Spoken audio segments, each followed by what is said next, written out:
bo'lsa yaxshi ishlaydi. Shuni ham O'sha folgani nima uchun yozish kerak emas?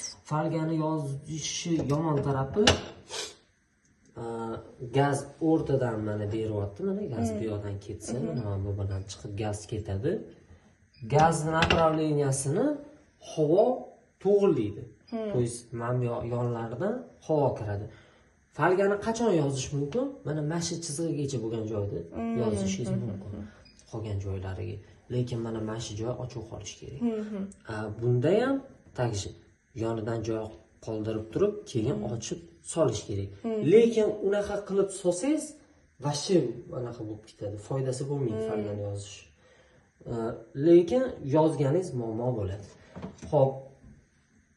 Yonishini bir chekkaga surib turamiz. Men sizga tushuntirmoqchi bo'layotgan narsam shundaki,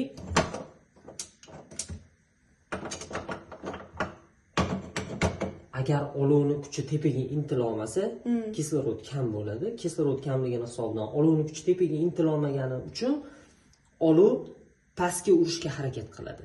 To'yiz mana bu alyumin, keyin mana bu ustidagi temiri, buchi erib ketadi. O'sha erib ketganida muammo bo'ladi.